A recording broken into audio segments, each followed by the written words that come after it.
नमस्कार बच्चों, मैं शिल्पी जायसवाल आपके सामने पत्र लेखन लेकर फिर से उपस्थित हूँ। बच्चों, हम लोग आज पढ़ेंगे पत्र लेखन। ठीक है, पत्र लेखन क्या होता है ना। हम इस नाम को लेते ही हमारे जहन में एक सवाल आता है कि पत्र होता क्या है। तो आइए हम लोग देखते हैं पत्र क्या होता है। पत्र लेखन एक कला है। ठीक है, क्यों कला है बच्चों?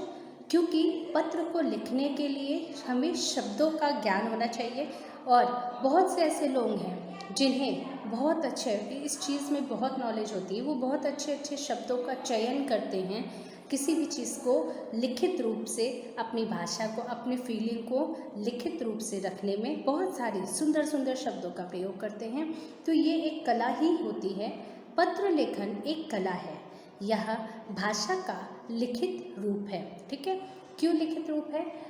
क्योंकि हम लोग उसको लिखते हैं कागज़ में, प्रत्यक्ष रूप से हमारे सामने प्रस्तुत होता है।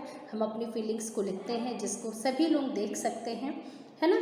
तो भाषा के दो रूप होते हैं, एक लिखित और दूसरा मौखिक। तो यह पत्र जो है यह भाषा का लिखित रूप है। हम अपने परिवार के लोगों, रिश्तेदारों तथा मित्रों आदि को पत्र लिखते हैं। कभी कभी सरकारी कार्यालयों और अन्य विभागों में भी पत्र लिखते हैं, है ना। हम अपने रिलेटिव्स के अलावा ऑफिस में, स्कूल में और जितने भी और कार्यालय हैं, गवर्नमेंट हैं या प्राइवेट सेक्टर हैं, तो हमें वहाँ पे कुछ प्रार्थना करनी है या कुछ निवेदन करना है तो भी हम पत्र को लिखते हैं। इसके बाद भी पत्र क्या है, यहाँ पे देखें, सरकारी और अन्य विभागों में भी पत्र लिखते हैं। आज के समय में संचार के नए व कई साधन हैं। ठीक है, आज जो समय है, इस समय संचार यानी एक दूसरे से कम्युनिकेट करने का, बात करने के बहुत सारे साधन हैं। नए नए साधन आ गए हैं, जैसे आजकल फ़ोन अवेलेबल है, डायरेक्ट फ़ोन से बात हो जाती है, मेल कर देते हैं, है ना। लेकिन फिर भी उसमें क्या है, हम लेटर फॉर्मेट में ही लिखते हैं। इसके बाद भी पत्र संचार का एक महत्वपूर्ण साधन है। कभी कभी हम दूसरों को पत्र लिखते हैं और कभी कभी दूसरों के पत्र हमारे पास आते भी हैं। इस तरह हम पत्र द्वारा अपनी बातों को दूसरों तक पहुंचाते हैं, है ना बच्चों। हम अपनी फीलिंग्स, कोई भी जब रिलेटिव को लिखते हैं तो हम अपनी सारी फीलिंग्स या जो हमें उनको कहना है वो सारी चीज़ें, फिर थोड़ा सा प्यार, इस लेटर को लिखने से क्या होता है, आपसी प्रेम बढ़ता है। ठीक है, अब आगे हम बढ़ते हैं बच्चों, इसके बारे में और डिटेल जानते हैं पत्र के बारे में, है ना। पत्र लेखन, पत्र के प्रकार। पत्र दो प्रकार के होते हैं, औपचारिक पत्र और दूसरा अनौपचारिक पत्र। कितने प्रकार के होते हैं बच्चों? दो प्रकार के, औपचारिक पत्र और अनौपचारिक पत्र। बाहरी या औपचारिक पत्र। यहाँ पे बच्चों बाहरी क्यों लिखा पता है? क्योंकि जिनको हम नहीं जानते हैं उनके लिए ये पत्र होता है। यानी किसी ऑफिस में कुछ हमें रिक्वेस्ट करनी है, मान लीजिए नगर निगम ऑफिस है या कोई अधिकारी है, उनको लेटर लिखना है, या हमारे घर का बिजली का बिल बहुत आ गया तो विद्युत विभाग के अधिकारी को लेटर लिखना है, तो हम उनको जानते नहीं हैं, अननोन पर्सन है, उसको लिखना है लेटर। तो इसलिए मैंने यहाँ बाहरी लिखा ताकि आपको क्लियर रहे। बाहरी या औपचारिक पत्र, ये पत्र सरकारी कार्यालयों के अधिकारियों, स्कूल के प्रधानाचार्य एवं अन्य आदि को लिखे जाते हैं। ठीक है, दूसरा आता है हमारा घरेलू या अनौपचारिक पत्र। घरेलू या अनौपचारिक पत्र, तो बच्चों यहाँ पे मैंने घरेलू लिखा, क्यों? इसलिए लिखा ताकि आपको क्लियर हो जाए कि जो हमारे जानने वाले हैं, जिनको हम बहुत अच्छे से जानते हैं, यह पत्र उनके लिए है। ठीक है, यह पत्र सगे संबंधियों, मित्रों और परिचितों को लिखे जाते हैं। इन पत्रों में निजी बातों, व्यक्तिगत विचारों और पारस्परिक व्यवहार का उल्लेख रहता है। यह पत्र लिखते समय कुछ बातों को ध्यान में रखना चाहिए। अब वो कौन कौन सी बातें हैं बच्चों, उसको हमें ध्यान में रखना है।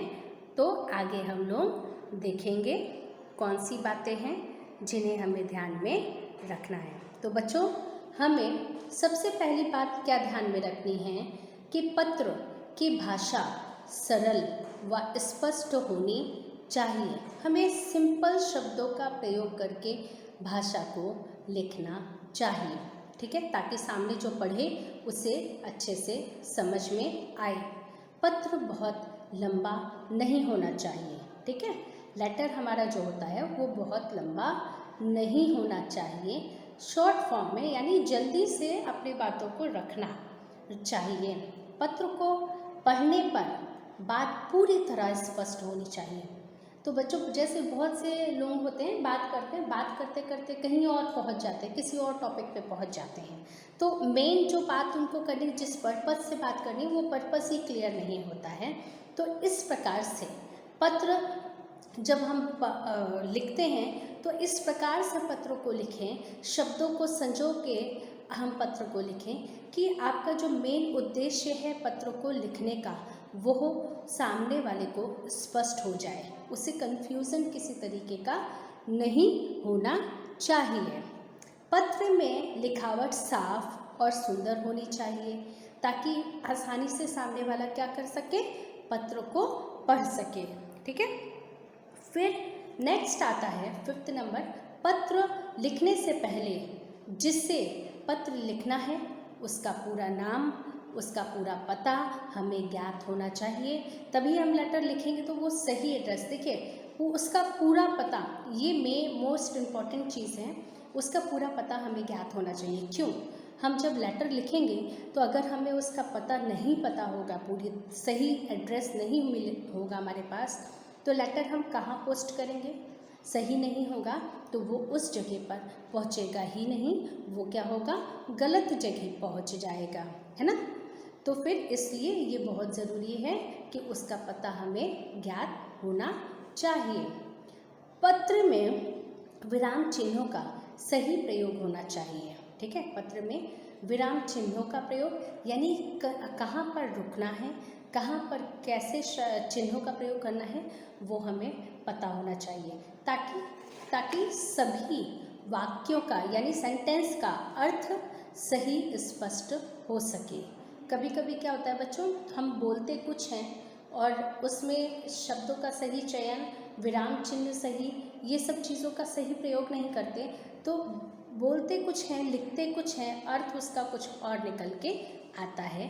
तो इन सब चीज़ों का हिंदी में बहुत इम्पोर्टेंस है, तो इसको भी विशेष ध्यान रखना चाहिए। जैसे बड़ों के लिए आदरणीय, पूजनीय शब्दों का प्रयोग करना चाहिए, बराबर वालों के लिए मित्रों, अपने से छोटों के लिए प्रिय का प्रयोग करना चाहिए। और आगे देखते हैं बच्चों कि 7वां पॉइंट है, पत्र को एक उपयुक्त तरीके से लिखा जाना चाहिए। उपयुक्त तरीके का मतलब कि पत्र का जो फॉर्मेट है उसी फॉर्मेट में ही लेटर लिखना चाहिए। गलत फॉर्मेट होने पर लेटर सही नहीं होता है और वो दिखने में भी अच्छा नहीं लगता है। पत्र जिसे लिखा जा रहा है उसके लिए उचित अभिवादन, यानी उसको अभिवादित करना और अभिवादन और संबोधन का प्रयोग करना होना चाहिए। और औपचारिक पत्र व बाहरी पत्र में संबोधन के लिए मान्यवर, महोदय, महोदया आदि का प्रयोग करना चाहिए, ठीक है, क्योंकि हम उसको जानते नहीं हैं तो इसलिए ऐसे शब्दों का प्रयोग करेंगे। ये रिस्पेक्ट भी देता है और सुनने में, बोलने में और दिखने में अच्छा भी लगता है। मान्यवर, महोदय, महोदया, जब मेल पर्सन होता है ना तो महोदय, और अगर फीमेल है तो महोदया शब्द का प्रयोग किया जाता है, ठीक है। और 10वां पॉइंट है, पत्र में कुछ शब्दों का चुनाव ठीक से करें, जैसे सादर प्रणाम, नमस्कार, अत्यधिक स्नेह आदि। अंत में नाम के पहले आपका बेटा, आप अपना नाम जब लिखते हो ना बेटा, तो उसके पहले हम इंडिंग कैसे करते हैं, लास्ट पे यहाँ साइड में लिखेंगे आपका बेटा प्रकाश, आपकी बेटी, तुम्हारा मित्र आदि, जहाँ जो भी उचित हो लिखें, ठीक है। अब आइए देखते हैं कुछ पत्रों के नमूनों के द्वारा हम अपने पत्र को लिखते हैं। कैसे? इस नमूने के द्वारा आपको हम समझाते हैं। देखिए, विद्यालय देर से पहुंचने के कारण कारण बताते हुए मुख्य अध्यापिका को क्षमा प्रार्थना पत्र। ठीक है, ये एक देखिए विद्यालय में लिखा जा रहा है, टीचर को लिख रहे हैं, है ना, और मुख्य अध्यापिका को, तो ये क्या हो गया हमारा औपचारिक पत्र, ऑफिशियल लेटर। ठीक है, तो यहाँ पे कैसे लिखना शुरू करेंगे, सेवा में आदरणीय मुख्य अध्यापिका जी, फिर कॉमा, आदरणीय दिल्ली पब्लिक स्कूल, अपने स्कूल का नाम, जहाँ पर लिख रहे हो वो जगह का नाम, मान लीजिए नगर निगम में लिख रहे हो तो वहाँ, किसी और ऑफिस में लिख रहे हो तो जिस ऑफिस में लिख रहे हो उस ऑफिस का एड्रेस दिल्ली। विषय, मोस्ट इम्पॉर्टेंट चीज़ यहाँ आपको विषय लिखना है। विषय, विद्यालय देर से पहुँचने के लिए क्षमा प्रार्थना पत्र। इससे क्या होता है कि लेटर किस चीज़ के लिए लिखा है वो देखते ही सामने वाले को पता चल जाए कि हाँ लेटर का मेन पर्पस क्या है लिखने का, तो पता चल जाता है, तो उसको ईजी हो जाता है। ठीक है, क्योंकि बहुत टाइम काम होता है तो इसलिए ये थोड़ा ईजी हो जाता है। तो महोदया यानी कोई फीमेल है, सविनय निवेदन है कि यह निवेदन यह है कि मैं कक्षा 4 की छात्रा हूँ। मैं आज विद्यालय 1 घंटा देर पहुँची, इसके लिए मैं क्षमा प्रार्थी हूँ, यानी क्षमा मांगती हूँ आपसे। हम गर्मियों की छुट्टी में मुंबई घूमने गए थे, वहाँ से दिल्ली आने वाली गाड़ी आज सुबह 2 घंटे देर पहुँची, इसी कारण मुझे स्कूल पहुँचने में भी देर हो गई। देरी से आने के कारण मैं आपसे अनुरोध करती हूँ कि मुझे क्षमा करें, धन्यवाद। लास्ट में देखिए, और एक चीज़ ध्यान दीजिएगा, ये इक्वल लाइन में है। ठीक है, ऊपर यहाँ पर एड्रेस और नीचे इधर ही साइड में क्या है, धन्यवाद, आपकी आज्ञाकारी शिष्य, जो भी नाम यहाँ नुपुर है, बाकी आप अपना नाम लिखेंगे, और लास्ट में डेट। ये हो गया आपका ऑफिशियल लेटर, औपचारिक लेटर। अब हम एक नमूना देखते हैं अनौपचारिक लेटर का। ठीक है, अनौपचारिक लेटर किसको लिखेंगे, अपने सगे संबंधियों को, अपने मित्र को, यानी जिसको हम जानते हैं, अपने मित्र को गर्मियों की छुट्टी में अपने घर पर रहने के लिए निमंत्रण पत्र। ठीक है, तो यहाँ ऊपर एड्रेस डालेंगे, जिसको हम लेटर भेज रहे हैं ये उसका एड्रेस यहाँ पे डालेंगे। तो जैसे इसने भेजा E27 ईस्ट कैलाश नई दिल्ली, ये एड्रेस है, यहाँ पे भेजा। किस डेट को भेज रहे हैं, वो डेट 10 मई 2012, यहाँ पे आप डालोगे 2020 या जो भी है सन। प्रिय दीपक, अब देखिए यहाँ पर विषय की उतनी इम्पोर्टेंस नहीं है, तो विषय यहाँ पर नहीं डला है, बट ऊपर आपको जब हम ऑफिशियल लेटर लिखते हैं, देखिए यहाँ पर विषय ज़रूरी था इसलिए विषय यहाँ पे डाला गया, और अनऑफिशियल लेटर में विषय ज़रूरी नहीं होता है। प्रिय दीपक, मैं यहाँ कुशल हूँ, आशा है तुम भी कुशल होगे। मुझे अभी अभी तुम्हारा पत्र मिला जिसमें तुमने अपनी गर्मियों की छुट्टी के बारे में बताया। अगर तुम छुट्टियों में यहाँ दिल्ली में घर आओगे तो हम बहुत मज़े करेंगे। दिल्ली एक सुंदर शहर है और यहाँ बहुत से ऐतिहासिक स्मारक हैं, इसलिए कृपया तुम दिल्ली आओ और अपनी छुट्टियाँ यहाँ बिताओ। मैं तुम्हारा इंतज़ार करूँगा। स्नेह, तुम्हारा मित्र अरुण। तो देखा बच्चों, ये हमारा अनऑफिशियल लेटर है। तो इन दोनों नमूने से आशा करती हूँ आपको बहुत अच्छे से लेटर समझ में आया होगा, ऑफिशियल और अनऑफिशियल लेटर। अब आगे देखिए, आगे एक लेटर है क्लास 5th पत्र। ये ग्रीष्म अवकाश में घर आने का निमंत्रण देते हुए सखी को। ठीक है, वही लेटर है जो मैंने ऊपर दिया यहाँ पर कि गर्मियों की छुट्टी में। अब यहाँ एक लेटर ये ऐसा दिया था, फिर एक लेटर और यहाँ पे मैंने दे दिया। ठीक है, और देखिए इसमें क्या है, थोड़ा सा चेंज है, इसीलिए मैंने सेम ही लेटर दे रखा है ताकि आपको इजी हो जाए। वो लेटर देखिए थोड़ा सा यहाँ पे चेंज क्या, मानसरोवर सरोजनी नगर दिल्ली दिनांक 12 मई डैश जो भी है, प्रिय सखी भारवी सप्रेम नमस्ते। ऊपर देखिए थोड़ा चेंज था ना, यहाँ पर थोड़ा चेंज, वो किसी लड़के ने लिखा था और ये किसी लड़की ने लिखा। तुम्हारा पत्र मिला जानकर प्रसन्नता हुई। हुई कि सप्ताह भर बाद तुम्हारी गर्मी की छुट्टी प्रारंभ हो रही है।